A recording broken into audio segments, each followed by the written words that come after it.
아니, 여러분, 제가 진짜 묻고 싶습니다. 내 돈 내 자식 주겠다는 게 왜 죄가 됩니까? 평생 피땀 흘려번 돈입니다. 세금 낼 거 다 내고 남은 정당한 내 돈인데요. 자식이 힘들다 하면 한 번 더 보태주고 싶고 손주가 필요하다 하면 지갑부터 열리는 게 부모 마음 아닙니까? 그런데 그 마음이 어느 날 갑자기 증여라는 이름으로 찍히고 세금이라는 칼날로 돌아오면 그 억울함이 얼마나 서럽겠습니까? 어르신들 뵙다 보면 이런 말씀 많이 하십니다. 나는 평생 정직하게 살았는데 왜 나를 의심하느냐? 맞습니다. 정직하게 살았는데도 법을 몰랐다는 이유 하나로 설명해야 하는 사람이 됩니다. 우리가 눈물겨운 자식 사랑이라고 믿었던 그 송금이 국세청 컴퓨터엔 그저 차가운 돈의 이동으로만 남아버리는 겁니다. 법은 마음을 보지 않습니다. 법은 통장에 찍힌 기록만 봅니다. 그래서 더 무섭습니다. 많은 분들이 이렇게 생각하십니다. 설마 용돈 좀 준 걸로 나라가 알겠어? 맞아요. 오늘 100만 원 보냈다고 내일 당장 전화 오진 않습니다. 그런데 진짜 무서운 건 그 돈이 차곡차곡 쌓인 뒤입니다. 자녀가 집을 샀거나 전세금을 마련하거나 큰 돈이 오가는 순간 그때부터 국세청은 과거 10년치 통장을 꺼내서 봅니다. 그동안의 송금이 부메랑이 되어 돌아오는 겁니다. 오늘 영상만큼은 끝까지 보셔야 합니다. 등기우편 한 통 날아오고 나서 후회하면 그때는 이미 늦습니다. 오늘은 여러분의 소중한 노후 자금과 가족 재산을 지킬 최소한의 안전장치를 아주 쉽게 그러나 절대로 가볍지 않게 알려드리겠습니다. 그리고 잠깐만요. 지금 바로 아래 구독 버튼 눌러주세요. 구독은 돈 드는 거 아닙니다. 더 많은 분들이 이 위험을 미리 알게 만드는 힘입니다. 또 한 가지 약속해주세요. 내 노후 자금은 내가 지킨다. 댓글에 돈 딱 한 글자만 남겨주십시오. 여러분 통장에 재물 기운이 가득 차도록 제가 기운 팍팍 넣어드리며 지금부터 시작하겠습니다. 내 돈 내 자식 줬는데 왜 죄가 됩니까? 여러분, 부모 마음은 참 단순합니다. 자식이 힘들다 하면 이유부터 묻기 전에 통장부터 열립니다. 아빠, 이번 달 조금만 도와줘. 엄마, 전세금이 좀 모자라. 그 말 한마디에 우리는 계산기를 두드리지 않습니다. 대출이니 이자니 그런 건 중요하지 않습니다. 자식이 조금이라도 덜 힘들었으면 그 마음 하나로 돈을 보냅니다. 그래서 더 억울한 겁니다. 내 돈, 내 자식에게 준 건데 왜 죄가 되는지 도무지 이해가 안 됩니다. 많은 어르신들이 이렇게 말씀하십니다. 이 나라에서 평생 정직하게 산 죄밖에 없는데 왜 나를 범죄자 취급하느냐고요. 맞습니다. 우리는 도둑이 아닙니다. 탈세를 하려고 머리를 굴린 적도 없습니다. 그저 부모로서 해야 할 일을 했을 뿐입니다. 그런데 여기서 우리가 꼭 알아야 할 냉정한 현실이 하나 있습니다. 우리 눈에는 그 송금이 사랑이지만 국세청 컴퓨터에는 그저 가족 간 자산 이전으로만 찍힌다는 사실입니다. 법은 사정을 보지 않습니다. 눈물도 억울함도 부모 마음도 보지 않습니다. 오직 통장에 찍힌 숫자와 기록만 봅니다. 그래서 이런 일이 벌어집니다. 설마 이걸로 세금 내겠어? 하고 넘겼던 용돈, 생활비니까 괜찮겠지 했던 송금이 어느 날 한꺼번에 묶여서 증여라는 이름으로 돌아옵니다. 지금 당장은 아무 일도 없습니다. 전화도 문자도 고지서도 없습니다. 그래서 더 위험합니다. 문제는 시간입니다. 이 돈들이 하루 이틀 쌓이는 게 아니라 1년, 3년, 5년, 그리고 10년이 지나면 그 기록은 사라지지 않고 그대로 남아 있습니다. 그리고 자녀가 집을 사는 순간, 전세를 옮기는 순간, 차를 바꾸는 순간, 그때부터 과거의 기록들이 하나씩 꺼내집니다. 이 돈 어디서 났습니까? 그 질문 앞에서 부모가 준 돈입니다라는 말은 아무런 방패가 되지 못합니다. 부모 마음은 증거가 아니기 때문입니다. 이제부터 우리가 알아야 할 건 억울함을 토로하는 방법이 아닙니다. 어떻게 하면 이 억울함을 미리 막을 수 있는가? 그 현실적인 방법입니다. 다음 이야기에서는 국세청이 왜 하필 10년을 들여다보는지, 그리고 우리가 모르는 사이 어떻게 감시가 시작되는지 아주 솔직하게 말씀드리겠습니다. 이제부터가 진짜 중요한 이야기입니다. 국세청은 왜 하필 10년을 들여다보는가? 여러분, 많은 분들이 이렇게 말씀하십니다. 그렇게 오래전 일을 나라가 어떻게 다 기억하겠어? 그런데 선배님들, 이제는 사람이 기억하는 시대가 아닙니다. 컴퓨터가 기억하는 시대입니다. 국세청에는 24시간 단 한 번도 잠들지 않는 전산 시스템이 있습니다. 사람들은 흔히 이걸 세금 알파고라고 부릅니다. 이 시스템은 여러분의 삶을 엿보려고 만든 게 아닙니다. 하지만 결과적으로는 여러분의 돈의 흐름 전체를 꿰뚫어 보고 있습니다. 여러분이 카드로 얼마를 쓰는지, 병원비를 얼마나 냈는지, 부동산을 언제 샀는지, 주식을 얼마나 거래했는지, 심지어 현금을 얼마나 자주 뽑았는지까지 모든 기록이 연결됩니다. 그리고 이 전산망은 여러분만 보는 게 아닙니다. 자녀의 재산 증가 속도도 함께 봅니다. 여기서 국세청의 질문이 시작됩니다. 소득은 이 정도인데 이 자산은 어떻게 생겼지? 그 순간 조사는 현재에서 멈추지 않습니다. 과거로 거슬러 올라갑니다. 왜 하필 10년이냐고요? 법이 그렇게 정해놓았기 때문입니다. 자산을 취득한 날로부터 이전 10년간의 자금 흐름, 그 안에서 부모, 조부모, 형제, 배우자, 모든 가족 간 거래를 들여다봅니다. 이때 문제는 우리가 그 돈을 보낼 때 아무 생각 없이 보냈다는 겁니다. 설명할 일 없겠지. 문제될 거라곤 상상도 못했지. 하지만 전산에는 이미 다 남아 있습니다. 날짜, 금액, 횟수, 패턴까지. 하나도 빠짐없이요. 그리고 국세청은 이렇게 말합니다. 10년 동안의 돈 흐름 중 80% 이상을 설명하지 못하면 그건 증여로 보겠습니다. 여러분, 이 말이 얼마나 무서운 말인지 아십니까? 우리가 보낸 돈이 용돈이었는지, 생활비였는지, 도움이었는지는 설명할 수 있어야 의미가 있습니다. 설명이 안 되는 순간 그 돈은 자동으로 공짜로 받은 재산, 즉 증여가 됩니다. 지금까지 아무 일 없었다고 안심하셨다면 그건 법을 잘 지켜서가 아니라 아직 상황이 오지 않았을 뿐입니다. 문제는 언젠가 그 상황이 반드시 온다는 겁니다. 다음 이야기에서는 가장 많은 부모님들이 착각하는 용돈과 생활비의 함정, 그 치명적인 오해에 대해 하나하나 풀어드리겠습니다. 이걸 모르고 돈을 보내면 부모 마음이 세금으로 바뀌는 순간을 피할 수 없습니다. 용돈과 생활비, 가장 많은 부모가 빠지는 착각. 여러분, 이쯤 되면 이런 생각 드실 겁니다. 그래도 생활비나 용돈은 세금 안 내는 거 아니었어? 맞습니다. 많은 부모님들이 그렇게 알고 계십니다.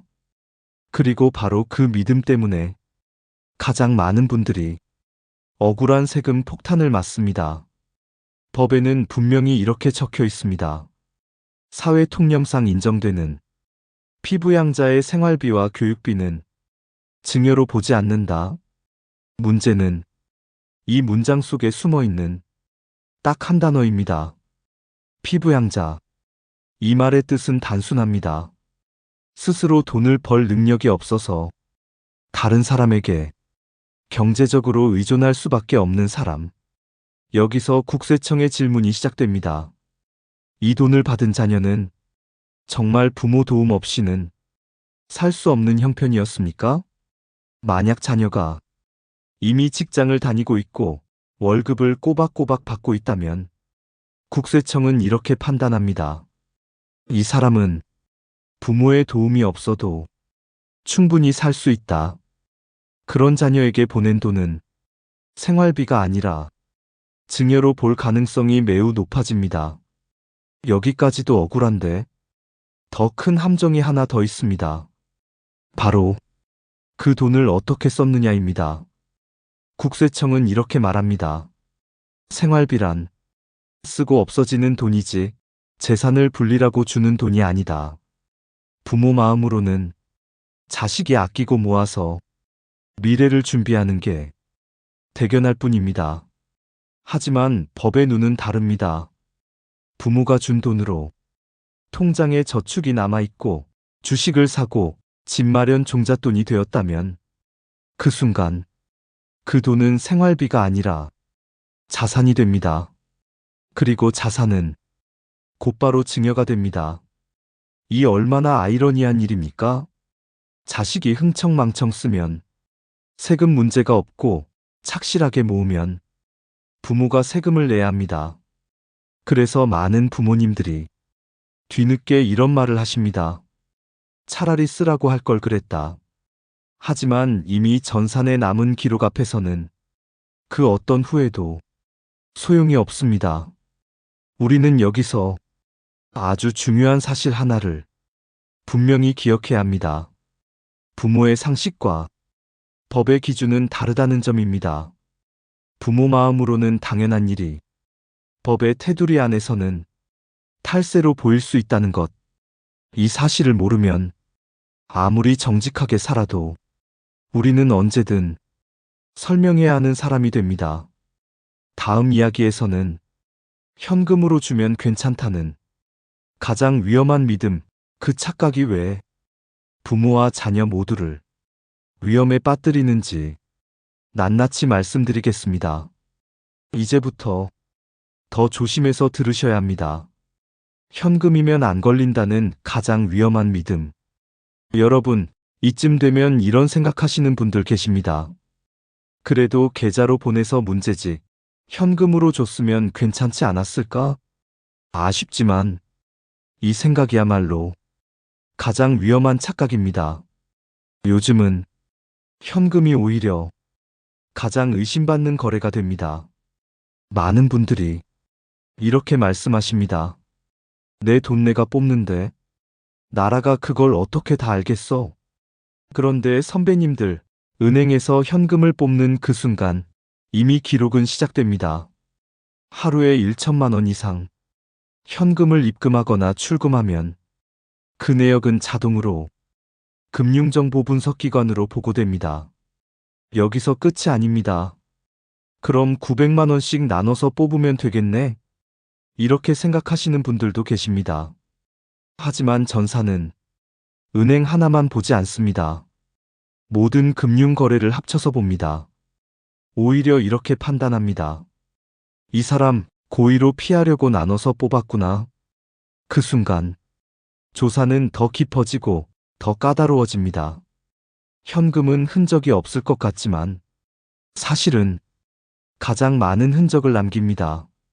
자주 뽑고 금액이 애매하고 패턴이 반복되면 은행 시스템이 먼저 이상 신호를 감지합니다.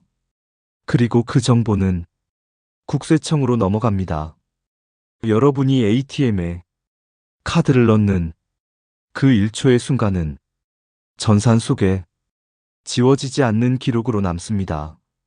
그 현금을 자녀에게 건네는 순간 그 돈은 설명할 수 없는 자금이 됩니다. 나중에 조사가 나왔을 때 이렇게 묻습니다. 이 현금 어디서 나온 돈입니까?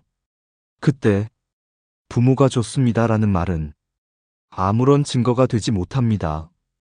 통장도 없고 메모도 없고 기록도 없기 때문입니다. 그래서 현금은 부모에게도 자녀에게도 가장 위험한 선택이 됩니다. 몰라서 한 행동이 나중에는 자녀에게 감당 못할 짐이 됩니다.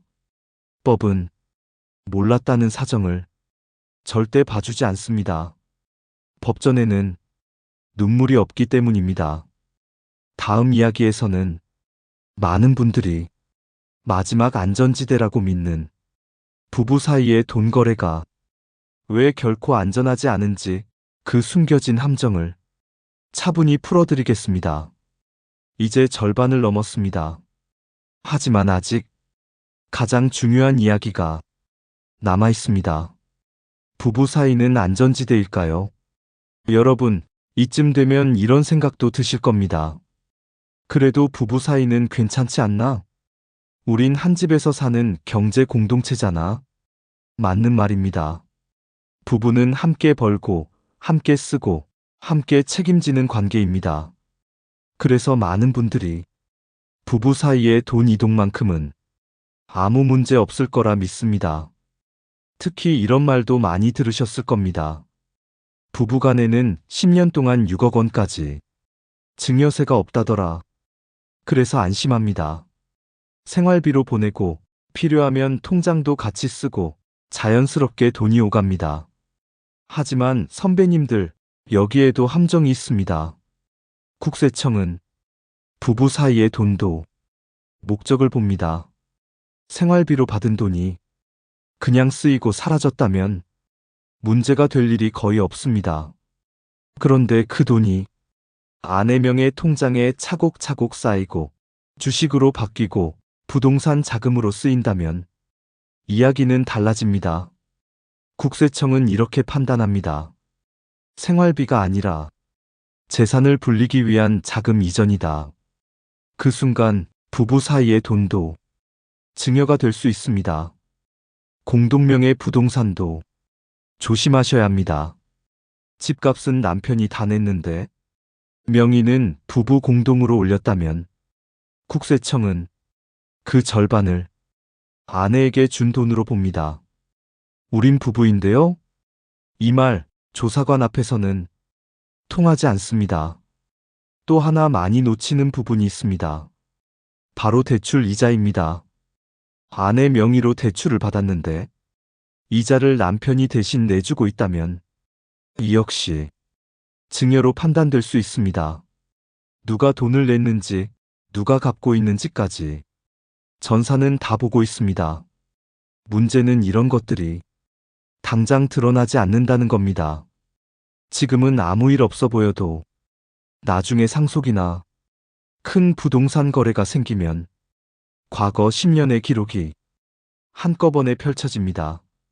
그때 가서 그땐 그냥 그렇게 살았다는 말은 아무런 힘이 없습니다.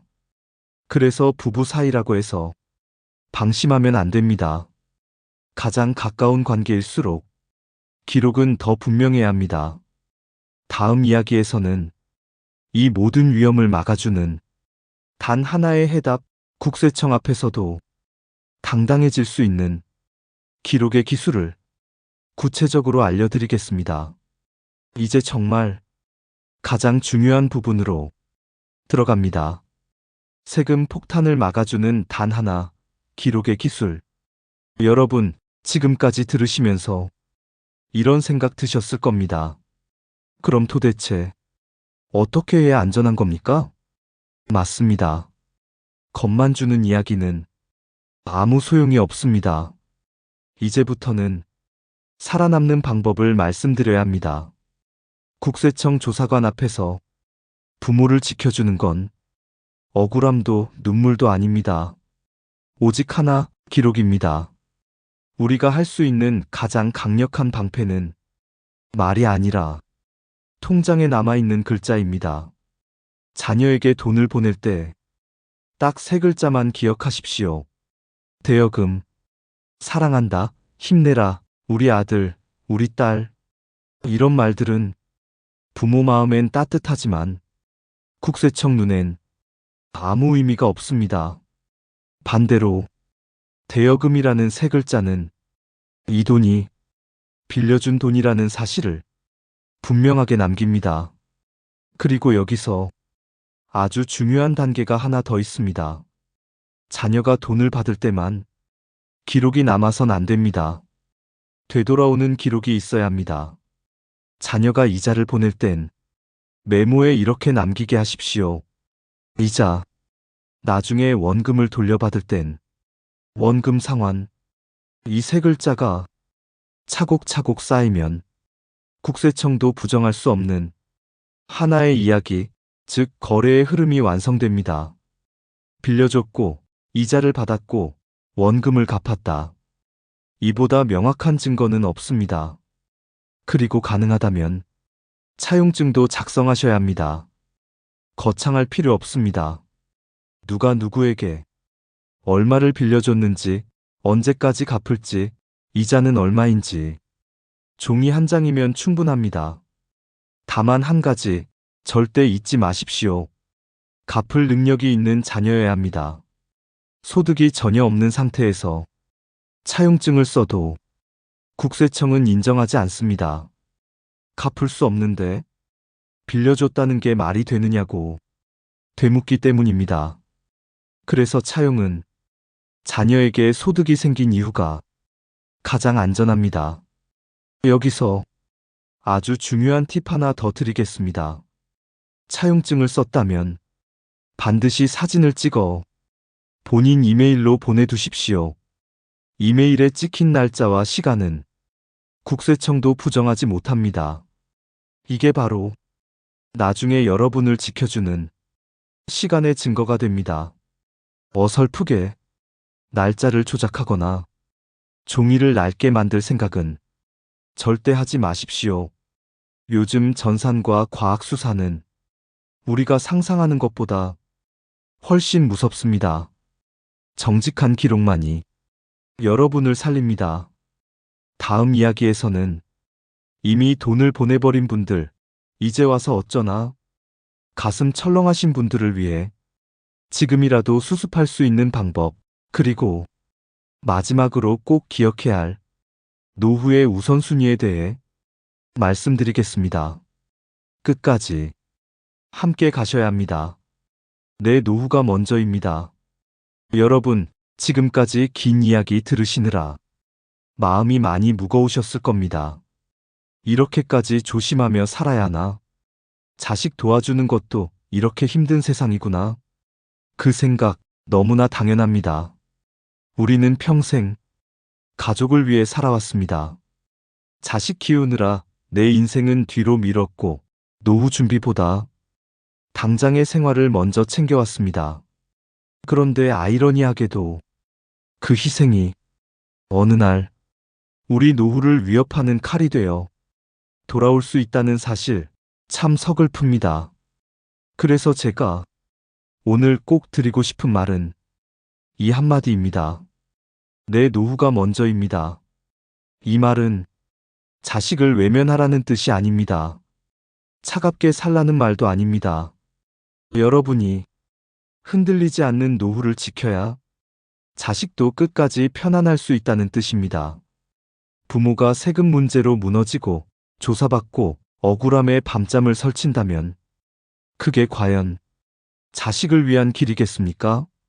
자식에게 주는 가장 큰 유산은 돈이 아닙니다.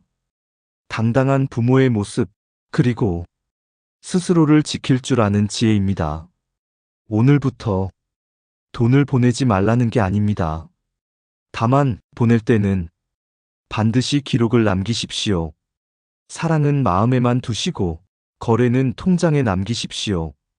그 작은 습관 하나가 여러분의 재산을 지켜주고 여러분의 노후를 지켜주며 결국 자녀까지 지켜줍니다.